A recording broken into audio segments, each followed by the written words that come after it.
উনি রীতিমতো জানে মেরে ফেলার হুমকি দিয়ে আবার পরে পাশবিক অত্যাচারের হুমকি দিয়েছেন। যতক্ষণ পর্যন্ত এটি নিশ্চিত করা না যায়, অর্থাৎ শিষ্টের পালন দুষ্টের দমন, ততক্ষণ পর্যন্ত এই দেশ এই পিনাকির মতো লোকদের অঙ্গুলি হেলনেই চলবে।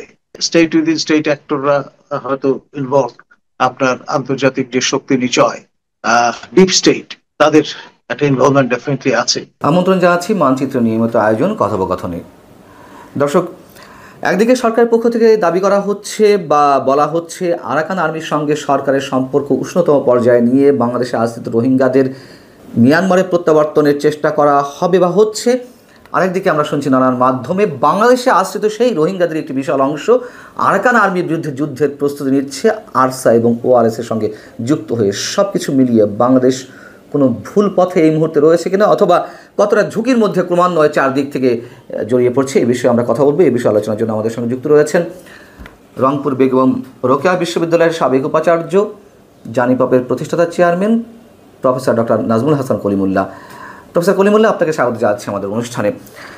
আমি শুরুতে যে কথাগুলো বলছিলাম সেখান থেকে প্রশ্ন, রোহিঙ্গাদেরকে কেন্দ্র করে বাংলাদেশ কোন দিকে যাচ্ছে? দেখুন, এক্ষেত্রে গণচীন একটা গুরুত্বপূর্ণ ভূমিকা পালন করতে পারত, এবং সেরকম একটা বাইল্যাটারাল যেটাকে আমরা বলবো আন্ডারস্ট্যান্ডিংও হয়েছিল গত সরকার আমলে, কিন্তু সেসব দিয়েই এটি আর হালে পানি পায়নি। আর এখন এই non state actor de facto position নিয়ে নেয়া পরিস্থিতি আরো ঘোলাটে হয়ে গেছে, এবং এই যে একাধিক আপনার সংগঠন তারা সক্রিয় হয়েছে, সেটিও আপনার আন্তর্জাতিক বিভিন্ন শক্তিঞ্চলের সঙ্গে যুক্ত হয়েই হয়েছে। সব মিলিয়ে আমরা কিন্তু in a state of flux, একটা বেকায়দা অবস্থার মধ্যে আমরা দেহাতিপাত করছি। আবার এর মধ্যে আপনি নিশ্চয়ই অবগত হয়েছেন যে আমাদের বর্তমান সরকার সিদ্ধান্ত নিয়েছেন আমাদের সামরিক যে বাজেট তা কমিয়ে দেয়া। ফলে ফোর্সেস গোল 2030 এর সঙ্গে এটা কিভাবে রিকনসাইলেবল হবে সেটা নিয়ে অনেকের গভীর উদ্বেগ আছে। তো সব মিলিয়ে মার্কিন আপনার যে স্টেক অন দ্য গ্রাউন্ড, ভারতের যে স্টেক, চীনের যে স্টেক, এই তিন, এবং সঙ্গে পাকিস্তানও আছে, সব মিলিয়ে আমরা কিন্তু একটা টানা হেঁচড়ার মধ্যে আছি। আর এর মধ্যে দেশ আবার পরিচালিত হচ্ছে সুদূর ফ্রান্স থেকে। একজন অ্যাক্টিভিস্ট তার অঙ্গুলি হেলনে বাংলাদেশ ওঠানামা করছে, যাকে তাকে যখন হুমকি দেওয়া হয়েছে, এর মধ্যে আপনার বিষয়ে নানান ধরনের আপত্তিকর শব্দ ব্যবহার করা হয়েছে। উনি রীতিমতো জানে মেরে ফেলার হুমকি দিয়ে আবার পরে পাশবিক অত্যাচারের হুমকি দিয়েছেন, জেলখানায় প্রকোষ্ঠে ঢোকানোর প্রত্যয় ব্যক্ত করেছেন, এবং দুদক হাতিয়ার হিসেবে ব্যবহৃত হচ্ছে এমনটিও শোনা যাচ্ছে। কথা নেই বার্তা নেই, হঠাৎ করে প্রেস ব্রিফিং করে মামলা দায়েরের ঘোষণা দেয়া হয়েছে, যেটি আনফরচুনেট এবং কোনোভাবেই জাস্টিফাই করা যায় না। সমস্যাটা দীপুমণির আমলে যারা এই হুমকি দিচ্ছে, নানান জনকে প্রাণনাশের হুমকি দেওয়া হচ্ছে, যেমন নানান ধরনের হ্যারাসমেন্ট করা হচ্ছে, সোশ্যাল মিডিয়াতে নানান ধরনের আপত্তিকর চরিত্র হননের চেষ্টা করা হচ্ছে, তারাই আবার সরকারের পরামর্শ। তার মানে সরকারের কি একটা ইন্ধন রয়েছে? এটা ডেফিনেটলি, এটা তো পরিষ্কার, কারণ যোগ সাজসে সবকিছু হচ্ছে বলে অনুমিত হচ্ছে। এবং আপনার সুদূর ফ্রান্সের বসে এই যে হুমকি দেয়া, এবং সেটি সরাসরি বাইনে পিনাকি তার যে হুমকিটি প্রদান করেছেন অনলাইনে, সেটি প্রথমে লিস্টে তিনি উচ্চারণ করেছেন আমাদের সম্মানীয় ডেইলি স্টার সম্পাদক এবং সম্মানীয় প্রথম আলো সম্পাদক মাহফুজা নাম এবং মতিউর রহমানের নাম। তারপরেই তিনি আমার প্রসঙ্গে এসছেন এবং বলেছেন যে গিভেন দ্য অপরচুনিটি তিনি চড়থাপ্পড় মারবেন। তারপরে যেহেতু আমার একটা সামরিক সংস্রব আছে, সেই জন্য স্বয়ংক্রিয় অস্ত্র ব্যবহার করবেন, এবং তারপর আপনার যে রগরগে বর্ণনা তিনি দিয়েছেন তা আসলে কর্তব্য নয়। এই যে বিশ্বের সাংস্কৃতিক ক্যাপিটাল বলে পরিচিত প্যারিসে বসে তিনি যে অসংস্কৃত এবং অশোভন আপনার আচরণ করছেন, তা সত্যি ন্যাক্কারজনক। এবং আমি আহ্বান জানাবো ফ্রান্স সরকারকে তার এই যে রাজনৈতিক আশ্রয় প্রদান করা হয়েছে যেই প্রেক্ষিতে, সেই আহ অবস্থার পরিবর্তন ঘটেছে। এখন তার নিয়ন্ত্রণে বাংলাদেশ সরকার। সুতরাং তাকে দেশে পাঠিয়ে দেওয়াটা বেহেতের। সেই ফ্রান্সে বসে এই যে অ্যাক্টিভিজম তিনি করছেন, সেটি কোনোভাবেই আপনার ফ্রান্স, বাংলাদেশ এবং সামগ্রিকভাবে বিশ্বের কল্যাণ বয়ে আনবে বলে আমি মনে করি না। আমি রোহিঙ্গা বিষয়ে কথা প্রশ্ন ছিল আপনার কাছে, আমি সে বিষয়ে আসছি। যখন এই প্রসঙ্গটি উঠলোই, আহ চট্টগ্রামে পটিয়া থানা মাটির সাথে মিশায় দেওয়ার হুমকি, জ্বালিয়ে দেওয়ার হুমকি, পুলিশের অন্যান্য যে সেক্টরগুলো রয়েছে তাদেরকেও হুমকি দেওয়া হচ্ছে, এবং প্রয়োজনে 5ই আগস্ট আবারও ঘটানোর হুঁশিয়ারি দেওয়া হচ্ছে। এবং যারা কথা বলছি বা বলছেন আপনারা, তাদের উপরেও প্রত্যক্ষ এবং পরোক্ষ হুমকি। সবকিছু মিলিয়ে আমাদের আসলে আহ নিশ্চিন্ত হওয়ার কোনো জায়গা আছে কিনা? দেখুন, আসলে সবাইকেই উচ্চকিত হতে হবে, প্রতিবাদী হতে হবে, শীতনিদ্রা কাটিয়ে ফেলতে হবে। তা না হলে এই যে আপনার ইন্টিমিডেশন, তার মাত্রা বাড়বে। এবং পিনাকির যে দীর্ঘদিনের অসংস্কৃত স্থূল যেই আপনার স্টাইল, ধমক ধমক দেয়া, সেটির পারদ ক্রমে বাড়বে যদি না সবাই আমরা প্রতিবাদ মুখর হই, সবাই আমরা বিষয়গুলো অ্যাকসেপ্ট না করি। মুশকিল হয়েছে কি, আমরা কন্ডন করতে করতে এড়িয়ে চলতে চলতে আজকে মাথায় তোলা হয়েছে এই সমস্ত ব্যক্তিবর্গ, এবং তাদের হাতে জিম্মি হয়ে পড়েছে সরকারের বিভিন্ন প্রতিষ্ঠান, দুদকের মতো প্রতিষ্ঠান, আইন শৃঙ্খলা রক্ষাকারী বাহিনীর মতো প্রতিষ্ঠান। খেয়াল করে দেখেন, যেখানে পুলিশের মোরাল বা মনোবল ইতিমধ্যে ভেঙে চুরমার হয়ে গেছে নানান কারণে, সেটি সর্বশেষ যে ঘটনাটি পটিয়াতে ঘটলো, তার মধ্য দিয়ে কি বার্তা দেওয়া হলো? যে আপনি যদি আইনের শাসন মেনে চলতে চান, সেটি কার্যকর করবার চেষ্টা করেন, তাহলে পুরস্কৃত হওয়ার বদলে তিরস্কৃত হবেন।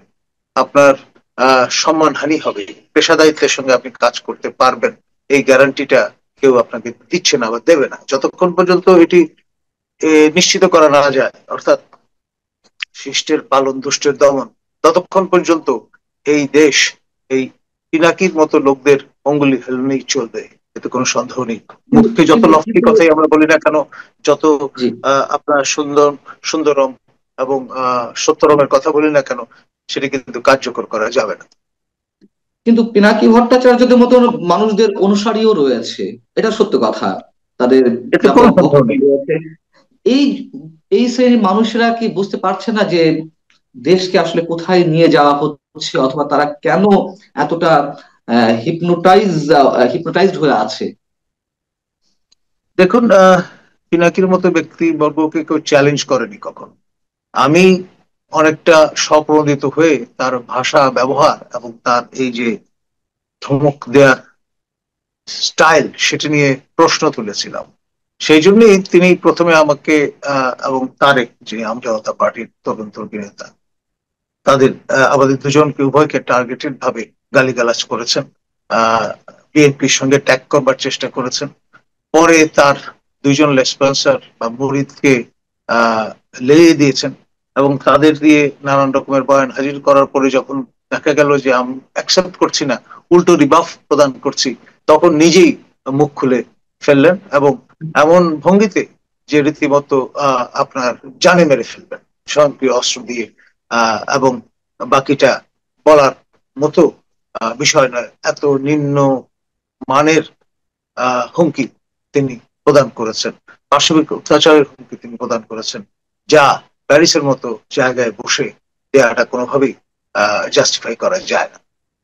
আটলান্টিকের ওপাশ থেকে হুমকি আসছে, দেশের মধ্যে হুমকি চলছে, কথিত তৌহিদ জনতা আছে। আহ আমাদের করণীয়, আপনি শুধু প্রতিবাদের কথা বলছেন, এবং তারা তো অনেক কিছুই দেখাচ্ছে আমাদেরকে, একের পর এক যে মব ভায়োলেন্স। সেই জায়গা থেকে সরকার কেন কনসার্ন নয়? সরকার কেন আমাদের বিষয়ে কিছু বলছেন না? যেহেতু সরকার তাদের অঙ্গুলি হেলনে উঠছে, বসছে, নামছে, এবং অদৃশ্য যে শক্তি এই সরকার পরিচালনা করছে, তাদের অন্যতম আপনার এই ভট্টাচার্য মহাশয়। তার শক্তি কোথায়? তার শক্তি ওই সমস্ত আপনার এন্টিটি গুলো যারা রাষ্ট্রে বিশ্বাসী নয়, রাষ্ট্র ধ্বংস করতে চায়, আপনার যারা রাষ্ট্র কাঠামোয় বিশ্বাসী না, যারা মহামান্য রাষ্ট্রপতিকে অপসারণ করতে চায়, যারা বঙ্গভবন ঘেরাও করতে চায়, যারা আপনার আমাদের সশস্ত্র বাহিনীকে কোণঠাসা করে ফেলতে চায়, সেরা টিস্যু বা ব্যবহৃত টিস্যুর মতো ব্যবহার করতে চায়, এ ধরনের প্রত্যয় ব্যক্ত করে। সুতরাং এদের কাছে আলটিমেট গোল রাষ্ট্র কি তাদের? কতটা নিরাপদ সে ব্যাপারে আমাদের যথেষ্ট আলটিমেট গোলটা কি ভাবতে তাদের? হবে। তারা কি চায়? তারা চায় এই দেশের গণ্ডি পার করে আপনার নৈরাজ্য এই অঞ্চলে এবং সমগ্র বিশ্বে ছড়িয়ে দিতে। আর এই ঘোলা পানিতে যতটা পরিমাণে পারা যায় মাছ শিকার করা সম্ভব সেটি তারা করতে চাচ্ছে। মানে কি লাভ? মানে আমি একেবারে খোলামেলা ভাবে লাভটা জানতে চাচ্ছিলাম তাদের এই হিসাবে। লাভ যেটা, আপনি কি তারা তো অবশ্যই লাভবান হচ্ছেন। আপনার এই যে অ্যাক্টিভিজমের নামে প্রচুর অর্থকরী উপার্জন করছেন, এবং এখানে আহ পিনাকি এবং তার যে আপনার মুরিদান কম নয়। আপনার যেমন ধরুন একজন লেফটেন্যান্ট কর্নেল মুস্তাফিজ, পার্সন নন গ্রাটা, তিনি মাননীয় সেনাপ্রধানকে সমানে বিষোদ্গার করছেন, আমাদের সশস্ত্র বাহিনীকে টার্গেট করে নানা কথাবার্তা বলছেন, আমাকে পিন্ডি চটকানোর প্রত্যয় ব্যক্ত করেছেন। তো এই যে বিষয়গুলো, সেগুলো তো আসলে খুবই ঠান্ডা মাথায় তারা করছেন, টার্গেটেড ভাবে। ইন্টারন্যাশনাল কোনো কানেকশন আপনি কি দেখতে পান এর মধ্যে? এইসব যা কিছু ঘটছে, যা কিছু ডেফিনেটলি আছে। স্টেট উইদিন স্টেট অ্যাক্টররা হয়তো ইনভলভ। আপনার আন্তর্জাতিক যে শক্তি নিচয় ডিপ স্টেট, তাদের একটা ইনভলভমেন্ট ডেফিনেটলি আছে। এবং তা না হলে এই মদত এবং সাহস থেকে পাচ্ছেন তারা, রিসোর্স থেকে পাচ্ছেন। এবং আপনার এই যে দৃঢ় সংকল্প হয়ে টার্গেটেড ভাবে পারসিস্টেন্টলি এবং কনসিস্টেন্টলি একই ধারায় আপনার এই যে ইন্টিমিডেশনের কাজগুলো করছেন, তা তো ডেফিনেটলি পেছনে যেটাকে আমরা বাংলায় বলি ছাগল নাচছে খুঁটির জোরে, এই খুঁটির জোরটা ডেফিনেটলি আছে। এর শেষটা কোথায় আপনার কি মনে হয়? আমি এটা দিয়েই এই চ্যাপ্টারটি ক্লোজ করতে চাই। এর শেষটি কোথায়? শেষ অবশ্যই আছে। আমরা যত বেশি প্রতিবাদী হব, যত বেশি অ্যাসার্ট করব, তত বেশি তারা পিছু হটবে, কোনো সন্দেহ নেই। এবং সেই জন্যই আমি কিন্তু উচ্চকিত হয়েছি। আপনি নিশ্চয়ই জানেন কিন্তু গত সরকারের সময় আমি সমালোচনা করছিলাম, এবং সেটি তাদের অনেকেরই ভালো লাগেনি। তখনও একবার আপনার পিনাকি ভট্টাচার্য নানান কথাবার্তা বলবার চেষ্টা করেছেন, যা ডিমিনিং টাইপের, অর্থাৎ অ্যাজ ইফ এই সমালোচনা করার আহ মৌরসি পাঠটা একমাত্র তার। আমরা আর কেউ সমালোচনা করলে তার যে সাম্রাজ্য সেটি সংকুচিত হয়। এবং সেই ধারাবাহিকতা এখন যেহেতু আমরা বর্তমান সরকারের বিভিন্ন বিষয়গুলো নিয়ে সমালোচনা মুখর, বিভিন্ন কর্মকাণ্ড নিয়ে, এইটি তার গাত্রদাহের কারণ হয়েছে। এবং সেই জন্য কিন্তু যারা এখন ম্যানিং করছেন বিভিন্ন দপ্তর, তারাও তার সঙ্গে সমব্যথী হিসেবে এক ধরনের কমরেডারি ভূমিকায় রত হয়েছে। কিন্তু আপনি বারবার প্রতিবাদের কথা বলছেন, প্রতিবাদের কথা আমরাও বলছি, কিন্তু এই প্রতিবাদী মানুষের সংখ্যা কজন? সবাই তো প্রতিবাদ করার সাহসটুকু হারিয়ে ফেলেছে। এর আগেও আগের রেজিমে একটা ভয়ের সংস্কৃতি ছিল, সেটি আরো তীব্র হয়েছে।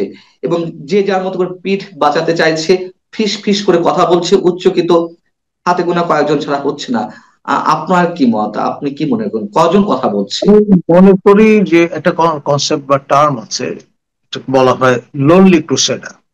এখন খুব বেশি লোককে কিন্তু আপনি পাবেন না। আপনার আহ, অল্প সংখ্যক লোকই আসলে যথেষ্ট আপনার এই প্রতিবাদের মশাল প্রজ্বলিত রাখবার জন্য। এবং তা দীপ্যমান থাকলে সেটাই সবচেয়ে বড় আপনার ইফেক্টিভ হাতিয়ার আমি বলবো এই ধরনের পারপিট্রেটরদের শায়েস্তা করবার জন্য, তাদের আহ পশ্চাৎ ধাবন করার জন্য। এবং এটি যদি নিরন্তর আমরা অব্যাহত রাখি, তাহলে আপনার প্রকৃতির যে নিয়ম, তারা পরাজিত হতে বাধ্য। অনেকে বলছেন যে ডক্টর ইউনূস সরকার বসে নেই, তারা ঠিকই তার কাজ এগিয়ে নিয়ে যাচ্ছে। আসলে কি বিষয়টি সত্য? ডেফিনেটলি খেয়াল করে দেখুন, প্রথম থেকেই আপনার হাই রিপ্রেজেন্টেটিভ তিনি আরো উচ্চতর আপনার অবস্থানে গেলেন, নিরাপত্তা উপদেষ্টা হিসেবে স্বীকৃতি পেলেন মন্ত্রীর পদমর্যাদায়।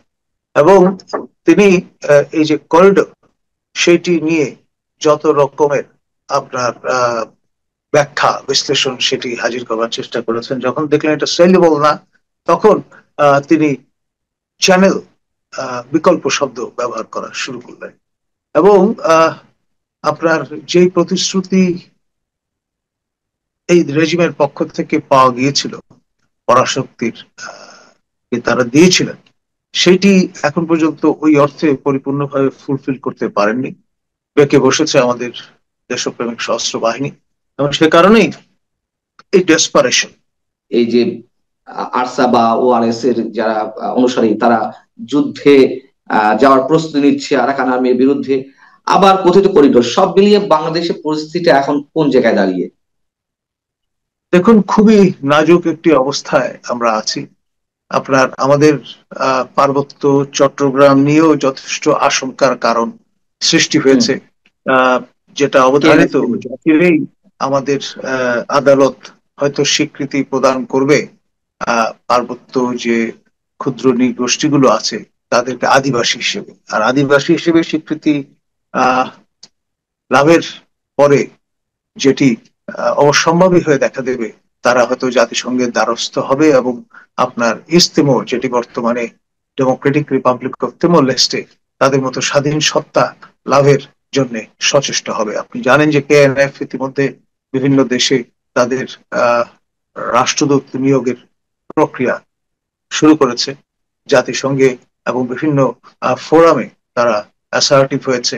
এবং বৃহত্তর এই যে গোষ্ঠীগুলো আপনার ক্রিয়াশীল, ইউপিডিএফ, পার্বত্য চট্টগ্রাম জনসংহতি সমিতি, তারপর কেএনএফ, এরা রেস্টিভ।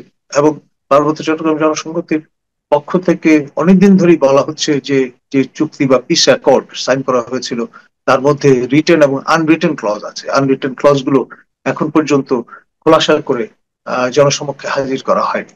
তো সেই বিষয়গুলো হয়তো এই আদিবাসী স্বীকৃতির মধ্য দিয়ে ফোরফ্রন্টে চলে আসবে, এবং তখন আপনার রাষ্ট্রীয় অখণ্ডতা বিপন্ন হবে, এটাই